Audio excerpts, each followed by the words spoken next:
But in a situation where you find that a party look like the same, not necessarily tribal or regional. but I have said that.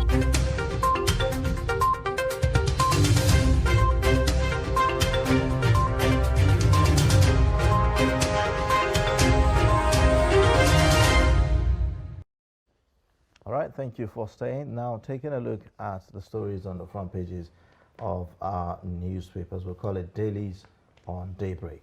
Beginning with the Daily Trust newspaper. The lead story says 29 die in Kaduna auto crash, Kano explosion. You have the writers that says 2 escape from Kaduna tragedy as bus rams into truck. Kano residents, government, security agencies disagree on cause, I believe, of the explosion that took place yesterday in Kano. Adults, children injured. You find all the details of that on page 4. And then bandits abduct scores on Kaduna-Abuja highway. That's also another story that is quite heartbreaking. 2023 presidency, choice of candidate tears PDP leaders apart. Now, the pictorial basically shows you the explosion in Kano yesterday. You could see the debris there, and a lot of people were also injured in that incident. Beside that, you would see also 20 INEC commissioners to go in June. There's a story also about the Northern Elders Forum responding to the presidency. It says, "We never instigated any section to leave Nigeria." Northern Elders reply presidency. EFCC arrest ex-reps speaker Ete over contract fraud. Okay, so EFCC is on the high speed these days, right? 2 days ago, no, only, 2 days ago, we had the one of the Accountant General of the Federation. Yes. And now the former speaker, Patricia Ete. Yes. All right, we'll see that. At the bottom, there's also another story there that says presidential tickets. APC, PDP delegates rake in millions as aspirants scout for votes. You know, I was telling you. Yeah, the writer says it's our season to make fortune. Wike gives cars to party chairs. You know, yesterday I was telling you how they are the new bride at the moment. Everybody is seeking their support, their votes, and you know. But you know, I'm worried because our followership of political parties in Nigeria. Why do we join political parties? What's the ideology, right? Yes. Why do we become members of political parties? You know, that's an important question to ask, because I had a course to interact with one of the politicians and also a member of the APC, and we got talking about funding for political parties. Yeah. And you would see that in other countries, funding for political parties does not come from government coffers. It doesn't come from. It comes from state coffers. oftentimes it comes from people who Members believe of in the party. Yes. So yes, they because pay dues. they pay dues. Pay certain and things, and sometimes they even raise make funds. donations. They raise funds because they believe in the ideology of the parties and all of that to raise funds. Yes. But it's not the same. Well, for Nigeria. in Nigeria, it's not necessarily. Do we have ideologies? That's one question you have to ask, because if we did, why is it possible that somebody who is in the APC today, because I want to believe the APC has its own ideologies, and if I'm a member of another party, it will be because I believe in the cause and the ideologies of the party. So why is it so easy for me to wake up tomorrow and move from my party to another party because maybe that other party has promised to give me a ticket? Exactly. That is because we don't believe in anything, as it were. Truly, and it just means that political parties are just mere platforms to emerge to achieve your goal, and that is why you see somebody has been development of the country at all. You see somebody has been a member of a particular party, and maybe just because he's been denied a ticket, without even having second thought, without anything, he moves to the next party, and I'm shocked, you know. And the one that bothers me is when the person moves. Maybe, for instance, you've been a member of the APC for 8 years, no, 7 years, and then you move to the PDP today, and tomorrow you're addressing the press and you say the APC has wrecked this country. I'm going to make sure, and I'm asking myself, and I think that you've been in that join, party for 7 years. yes, So what are people you talking about? People join with all sense of entitlement. Yes. You know, with the belief that, oh, okay, I'm joining to get what I can get. So now, for instance, we're talking about delegates. Each time it's the eve of elections. These delegates know that it's time to make money. In fact, somebody told one of our correspondents that, look, this thing comes only once in 4 years, so I have to make the best of it. Now, tell me what kind of delegate that person is going to be. Because for him, is the highest bidder. Yeah, whoever exactly. gives him the highest amount of money. That no attention is given to who is qualified. The no policies. attention is given to the track record of the person, the personality of the person, whether the person can deliver or not. What is important is how much the person and I give. think it's also a bit dubious if you collect money from different people. You collect from this person, you promise the person your vote, you collect. I think it's dubious because at the end of the day, you have just one vote. And this is why I believe that to a large extent Nigeria is where it is today. Yes, because we've turned the whole thing into a merchandise. The whole politics has been turned you into know, a merchandise. the corruption is not just sharing at of a gas. particular And, stage. you know, It's if you in go every there now, area. with the way people have gotten so used to this, if you try not to do the same thing, no one is going to even pay attention. No, to okay, whatever let's say you are have to contesting say. for a position and you don't come to see delegates. No, well, Is I that mean, what you're it's- trying to It's say? fine to see delegates. It's normal to see delegates. But You don't come and seeing- give money exactly in today's Nigeria. Seeing delegates without, you know.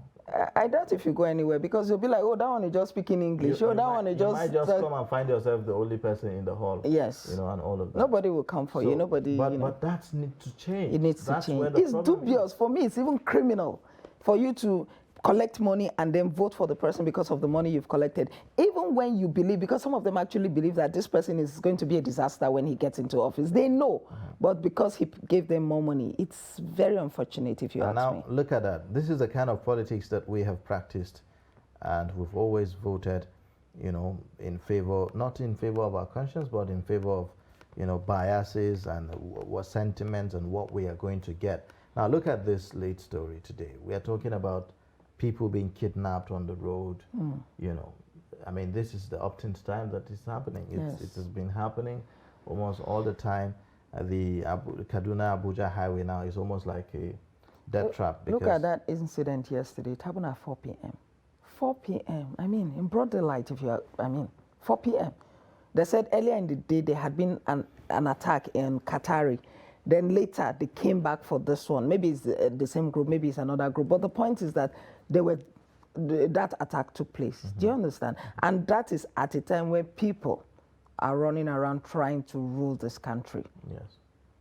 I hope they have this at the back of their mind that this problem is waiting for them to solve when they come into power. And the delegates also bear that in mind that, look, this is what we are dealing with. And Nigeria, the delegates, Nigeria is currently at a state of emergency. Yes, especially in this something area. needs to be urgently done to reverse some of the things that we are seeing, you know, in our country. And this is where the issue of conscience comes in, because at the end of the day, the delegates must understand that it could be anybody.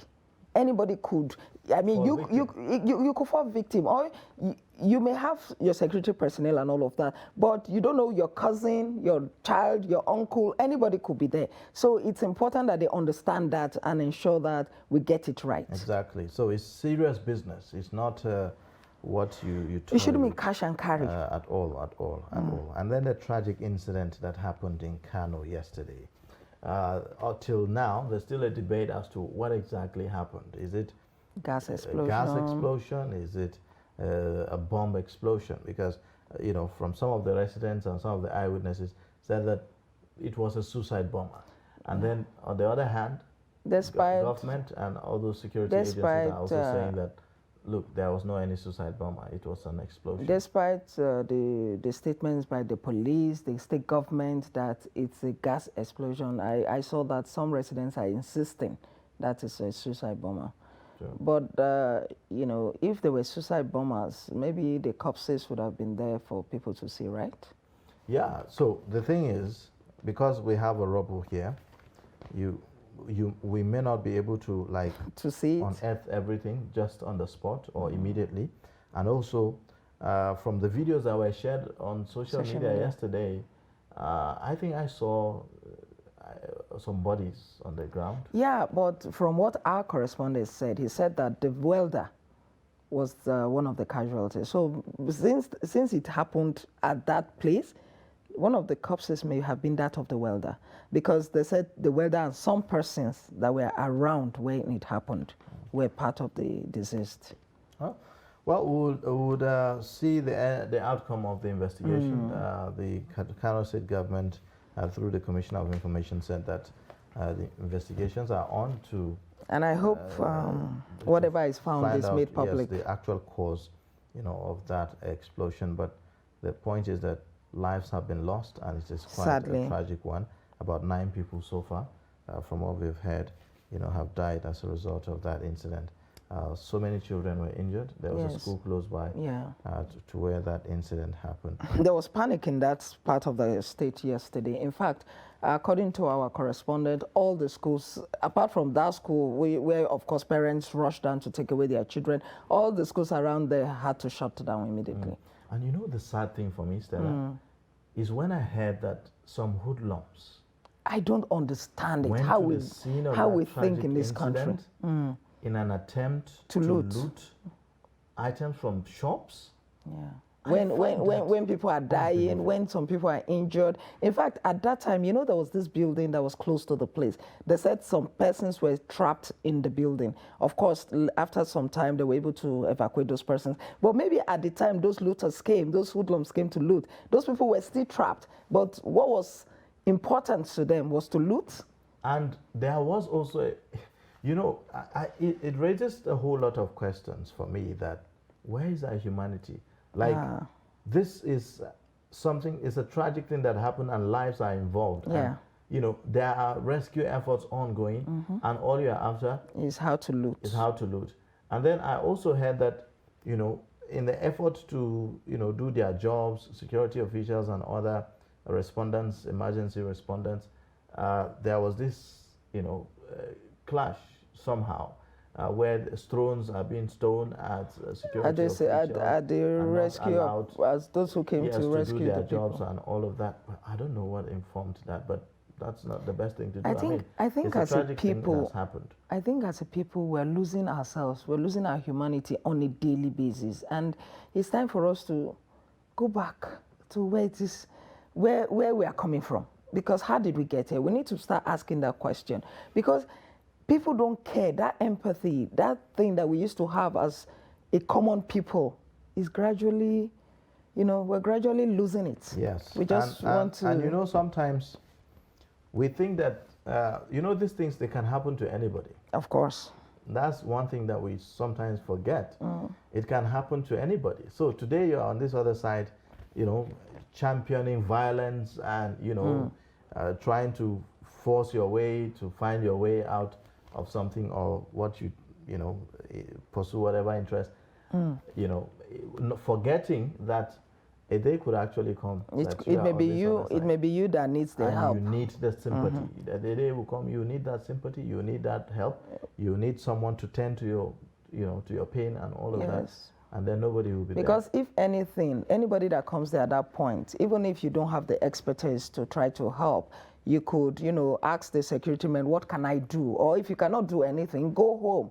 Don't come there and cause more problems for those who are trying to do their jobs. It's quite tragic. Yeah. And our prayers are with the families of those who lost loved ones in that incident. Well, let's take a look at other stories on the front pages. Next paper. We have the Punch newspaper here. The lead story on the Punch says Deborah's mother, Plateau, Benue Church is adamant, insist on Sunday protest. Then we have another story here. It's the update on the Kano incident. 9 killed in Kano. Police residents disagree on explosion. NCAA warns pilots, airlines over hazardous weather. Then we have this, choose female deputies, Aisha Buhari tells presidential aspirant. There's this story at the top of the Punch, at the top left actually. Abductees' families vow to stop Abuja Kaduna train resumption. Then there's this other story here. Poly lecturers plan indefinite strike from June. Then ASU knocks Nwajuba.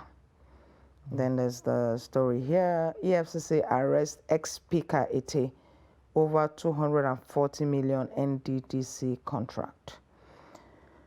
Ayuba, this update, this Kaduna Abuja train resumption, a lot of people have been talking about it. I saw a couple of persons talking on social media, and they are wondering whether it was wise for the train to be resuming operation when the last set of people, I mean, many people who were on the last train service from Abuja to Kaduna are still in captivity. And so people are wondering, is this the time to resume that operation? Well, for me, the fact is that, and I say this at the risk of being insensitive, but I mean, life has to continue, isn't it? Even when you lose a loved one. It's a reality. It's a sad reality that we must face. You know, I thought of that as well. But the question and my concern is that whether or not going forward we have addressed the security concerns surrounding traveling via that route. Now, the installations that we need to do in terms of the security systems and ensuring and guaranteeing the safety of travelers along that route. Have we done that?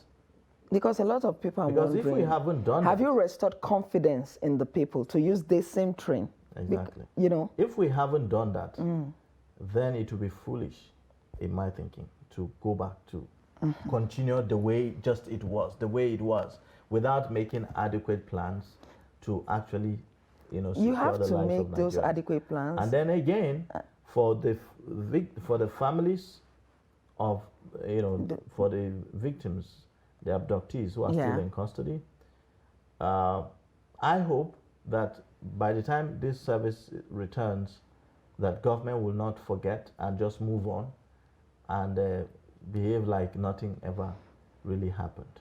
So as much as we are coming back with this, have we checked all the boxes that need to be checked? Yes. And what, for the families of those who have lost loved ones, it's not enough to forget and to ignore them and to not give them adequate information as to what is being done to ensure that their family members have been rescued and returned to them. From the last time we heard from one of them, they've still not been reached out to. Despite the directive given by the president for them to be kept in the loop as to what's happening at every moment. Constant engagement that the president directed to happen between the security operatives and the families, according to the family members, that hasn't happened. So if the train operation is to come back, there are two things.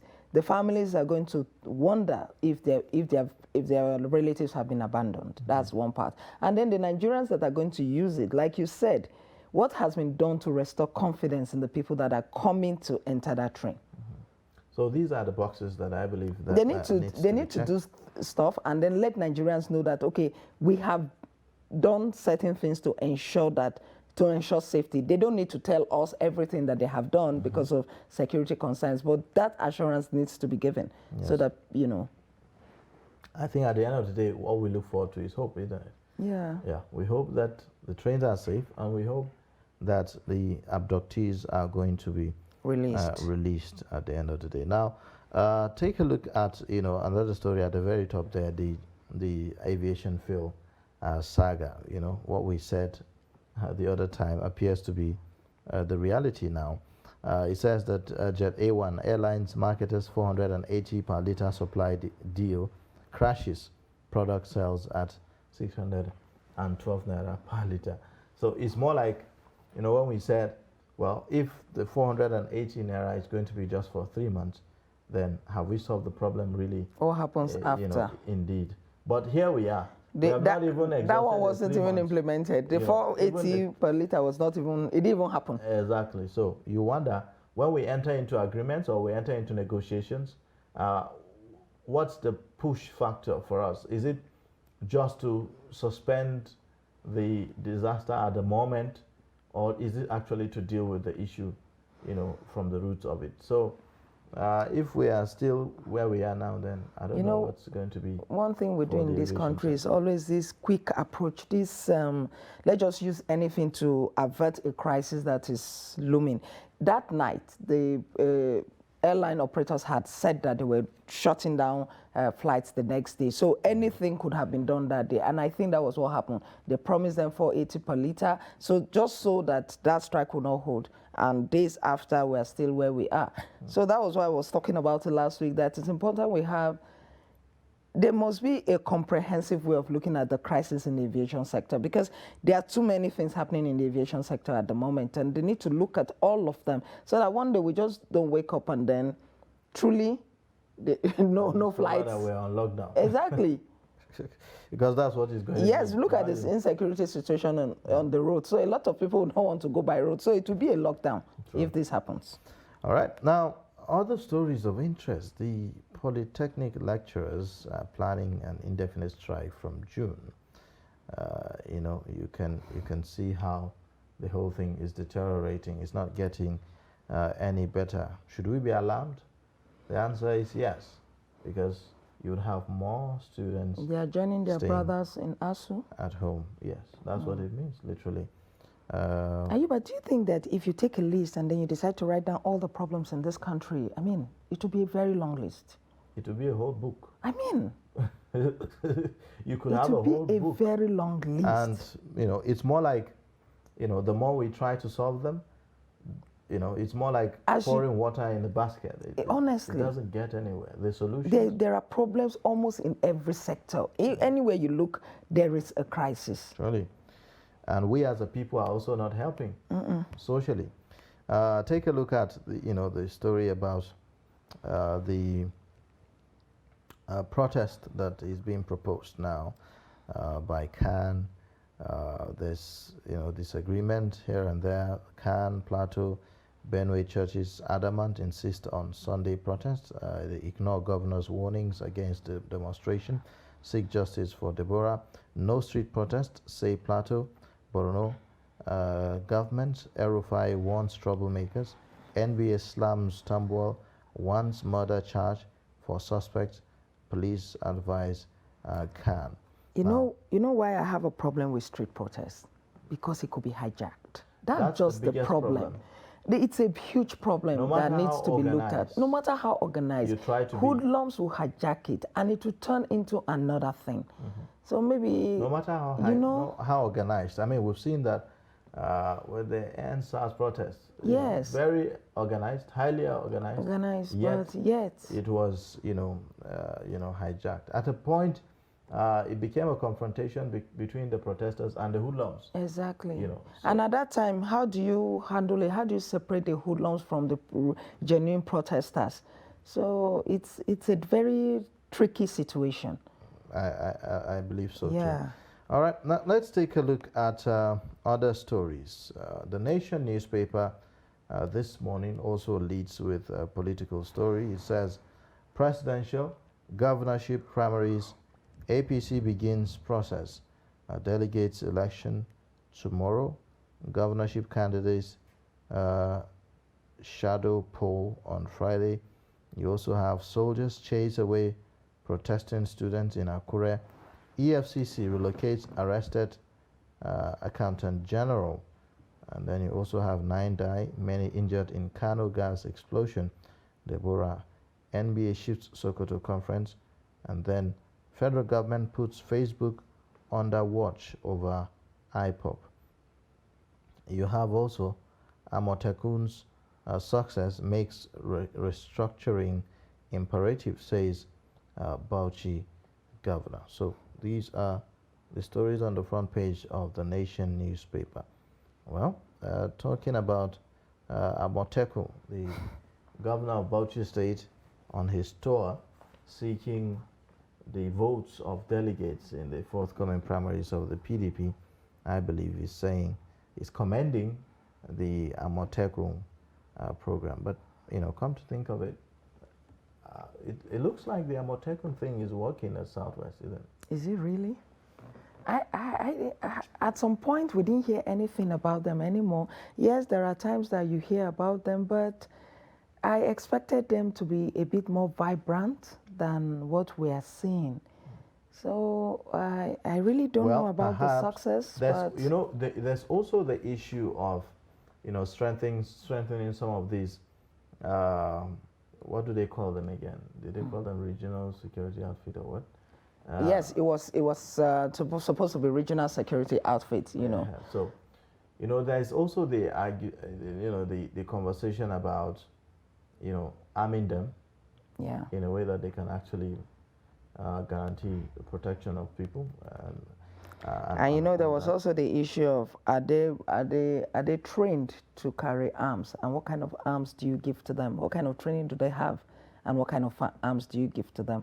And then also the legal question. When you have the Amotekun operating, at what level, what's backing, those groups? Is it a subnational arrangement, or is it a national arrangement? Yeah. So it is neither of the two. And then while we're on Amotekun, have you heard anything about Ebobeagu? That one was set up to take care of the IPOP situation, the killings and everything in the southeast. Yes.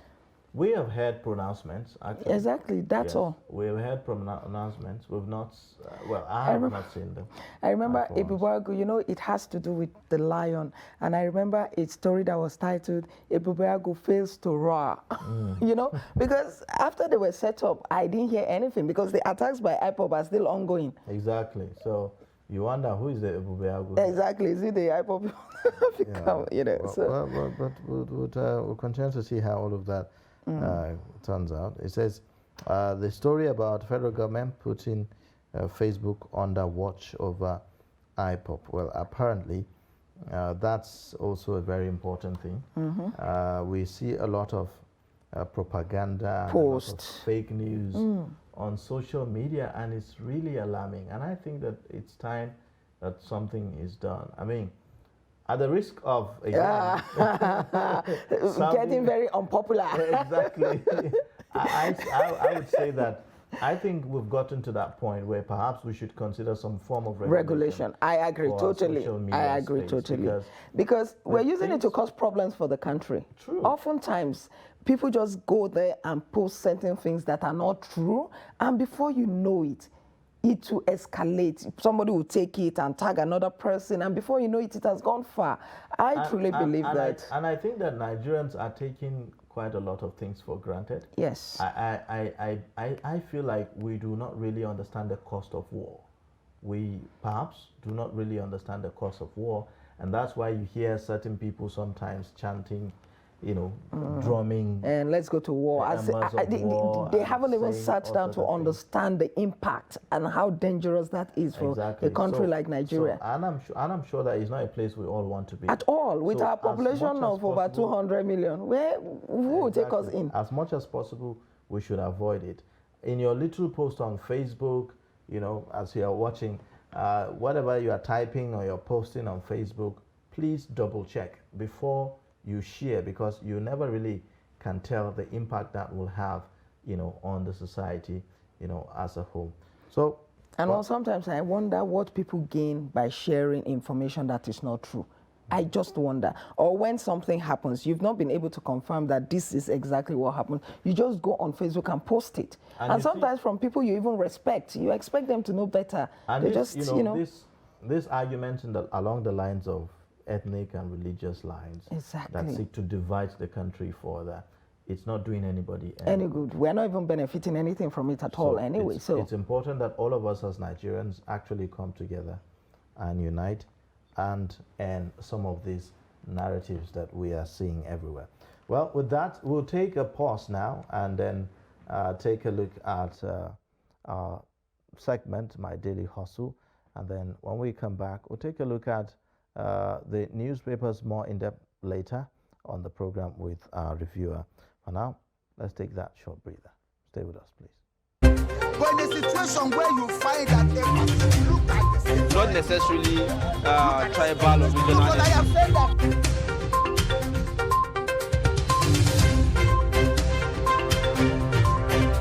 All right, thank you for staying. And now we'll be taking a look at our newspaper headlines again. This time we have in the studio our newspaper reviewer, Ben Shema, Director of News, Voice of Nigeria, and he's here to talk to us about some of the stories on the front pages. Thank you for joining us. Always a pleasure. Thank you. You're welcome. All right, now let's begin with Daily Trust newspaper. Earlier we highlighted some of the stories. The lead story says 29 die in Kaduna auto crash, Kano explosion. 2 escape from Kaduna tragedy as bus rams into truck. Kano residents, government, security agencies disagree on course. And then adults, children injured. You also have other stories there below the masthead there. It says bandits abduct scores on Kaduna Abuja highway. 2023 presidency, choice of candidate tears PDP leaders apart. You also have the pictorial that shows you scene of the explosion at Sabongari in Kano yesterday, quite a devastating one. About 9 people are said to have died from that incident and many others injured. And then you have beside that 20 INEC commissioners to go in June. You find that on page 11. And then the next one, we never instigated any section to leave Nigeria. Northern elders reply presidency on page 26. EFCC arrest ex-reps speaker Ete over contract fraud. And then below that, below the big picture, presidential tickets. APC PDP delegates rake in millions as aspirants scout for votes. And the writer says, it's our season to make fortunes. Wike gives cars to party chairs. These are the stories on the front page of Daily Trust newspaper this morning. Okay, now on the Punch newspaper, the lead story says Deborah's mother, Khan, Plateau, Benue churches adamant, insist on Sunday protest. And we have a writer that says, ignore governor's warning against demonstration, seek justice for Deborah. No street protest, says Plateau, Borno government. El-Rufai wants troublemakers. NBA slams Tambuwa, wants murder charge for suspects. Police advise Khan. And we also have the story here that says, abductees' families vow to stop Abuja-Kaduna train resumption. Polytechnic lecturers plan indefinite strike from June as ASU knocks Wajuba. There's also the story here. EFCC arrests ex-speaker Ete over 240 million naira NDTC contract. Also, below the pictorial, there's the story, the update on the story on what happened in Kano yesterday. 9 killed in Kano. Police, residents disagree on explosion. NCAA warns pilots, airlines over hazardous weather. There's also the story here, political story. Choose female deputies, Aisha Buhari tells presidential aspirants. All right. Take a look at the Blueprint newspaper this morning. It has some interesting stories. There it says, May 28, 29 PDP National Convention. Autumn lobbies Jonathan amid tension over 4,000 delegates lists. And that has also the writers that says, Mark Ogwai, Ghana, OK MKO Abiola Stadium venue. Party extends dates for Congress. Zoning. Court grants ex parte order against Atiku. You also have APC inaugurates 37 committees to screen 3,000 House of Assembly aspirants. Niger APC Guba. Malagi holds delegates consultation grand rally in Mina today. You are the best, leadership tells NNPC GMD CEO Kyari. That's that for the Blueprint newspaper. Then for the Nation newspaper, the lead story says, Presidential governorship primaries, APC begins process. Then we also have a story here that says the federal government puts Facebook under watch over IPOP. Amotekun's success makes restructuring imperative. This is coming from the Bauchi State Governor. And then we also have a picture here of one of the aspirants, and of an aspirant and some politicians. Those are the major stories on The Nation for today. All right. Now, let's get perspectives on some of the stories here. Well, two basic things happened yesterday that are quite tragic, and I believe they are virtually on all the papers. The Kano explosion and also the attack on the Abuja-Kaduna highway where a number of people were abducted. Let's get your reaction to the incident in Kano, first of all. Very unfortunate, and I think that sometimes when people live in residential areas, industrial areas, in terms of safety, there has to be ways of checking so that this is checked before it even happens. I remember here in Radio House, for example, when the firefighting or firefighters, the agents came to Radio House, virtually what you call exit gates have been blocked, and what do you have? Dead ACs, file cabinets no longer in use. They all are kept from 12th floor down to ground floor. And should there be fire incident, escaping becomes a problem. So back to Kano, truly, if you also look at even the way in markets, for example, people don't sell inside their shops. They sell outside. When there's an explosion, in terms of evacuation, to rescue, the mission finds it hard reaching there, either with their vehicles or going there physically to carry out humanitarian or rescue, carrying people out of that place. So a whole lot of things, and that's why firefighting, rescue mission should always be taken seriously. And this issue of volunteerism, when something happens of that nature, what do people do? All they do is to film and send to the world. I mean, it shouldn't be the case. Aside the filming, yesterday we heard stories about some people who even came to the scene with the intention to loot. The security personnel on the scene had to even fire gunshots, to scare away, the crowd that was there. It was almost becoming very difficult for the responders to actually do their jobs in terms of rescuing, those that were affected in that incident. So the attitude of people, really, I want you to, talk more on that. Yes, attitude of people, this thing you call greed is just there. Look at what happened in Sokoto. Some people started looting some shops. Now you come to Kano, where some people are crying. People are feeling bereaved. Loved ones have gone. Properties are aflame. But it's then that some people will take the advantage to loot. And of course, when it comes to religion, we begin to carry justice on behalf of God. What about these people who are also doing this kind of looting? Yes. With this thing that happened, isn't that a wake-up call to segment business areas? For instance, this thing happened at a welder shop. In the midst, by a welder shop is a school. Across the welder shop is a house, a residential building. Should that be the case?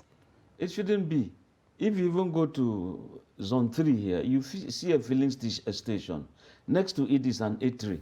Where people, they use gas there to cook. See filling station just close by. And behind residential areas and banks.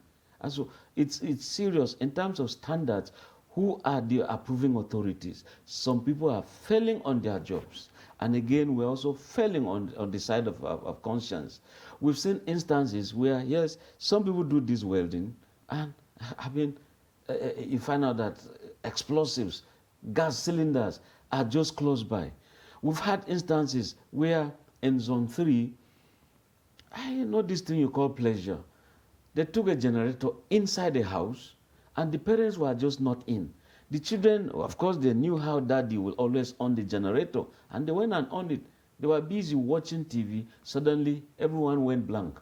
Not until God sent a visitor. He was knocking, nobody would answer. Then he saw smoke fumes. He decided to kick the door, it opened, and the children were almost dead. He evacuated them to hospital. And so, in terms of safety, we should take it seriously, and we should also implement standards. Once this is the standard, it should be followed. A situation where, firefighting vehicles cannot just pass a street. See accident scene over there, they can't go in. When markets is being designed, they should take into cognizance some of these things, and we should always obey this. Why do we rush to sell outside the streets? Outside the store, outside the shops. People should sell their wares inside their shops. Customers will always go. You don't need to overflow and block the street because of that. And you see all these people with wheelbarrows, everyone is just busy doing their own things, the hustling, the bustling, and of course the obstruction.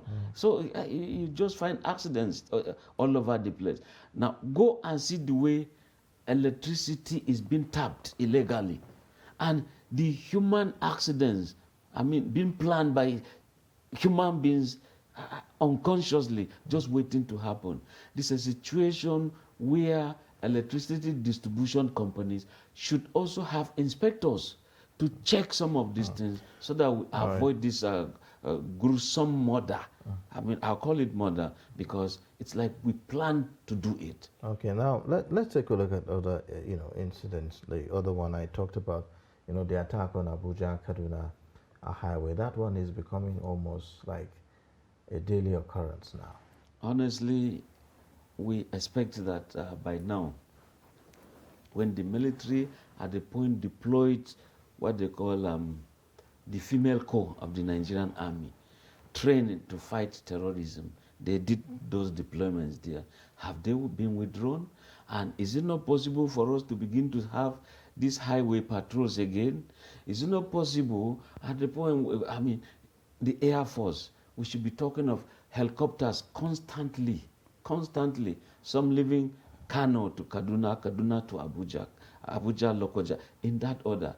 At the point you have 3-4 helicopters just flying that way, I believe it will serve as deterrent. Do you think that there's a manpower problem in this situation? Is it possible that the reason we don't have that patrol is because we do not have enough personnel?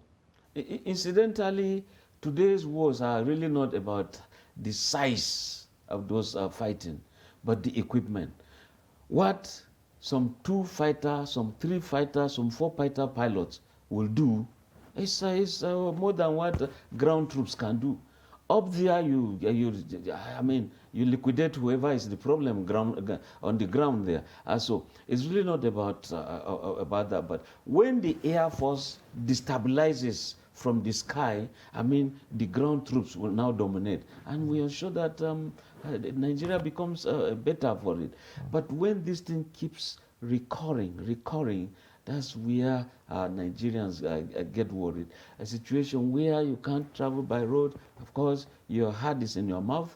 You can't go by rail, it's a problem. By air, people are avoiding some cities. So why are we being caged? Now, talking about that, there's a plan by the federal government to resume operations on the Abuja-Kaduna train service, the Abuja-Kaduna train service.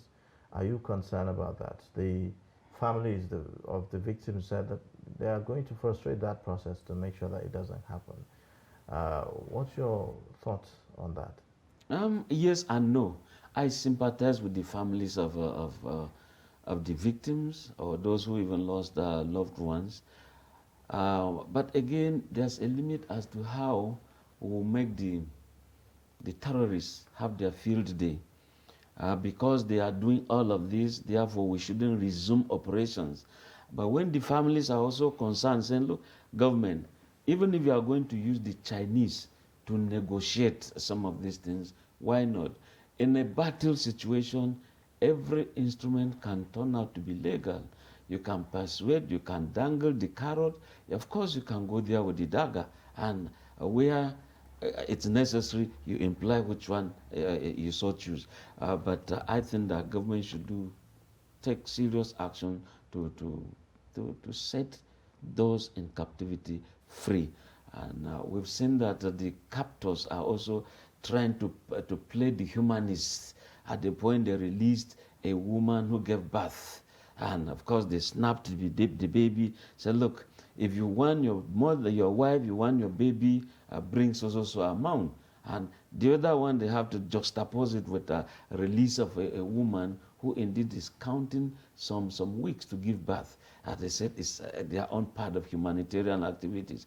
The bushes are not too large for the Air Force, for the police, joint operations here and there, that commanders in terms of areas of operations, they should know their environment.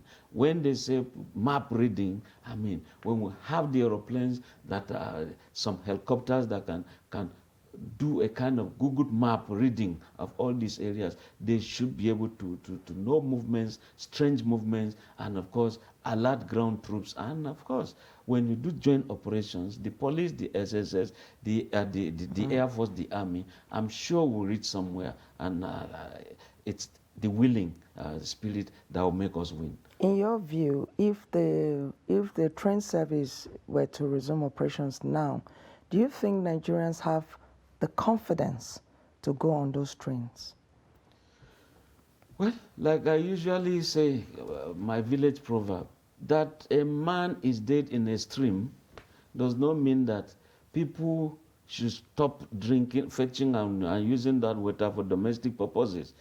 We've been seeing these attacks so many times. Some will even hear, look, they've just done this attack. They'll just wait for about 2 hours and take off and pray, God, unto thee we surrender. As a matter of fact, as of yesterday, if you see the videos that are coming in, from that axis, even as some cars are parked after being attacked, there were others. There were others who are moving along the road and going about their because they have to move, right? People will have to move, and don't be surprised. We are also taking some sick people to some areas where they'll get healthcare attention.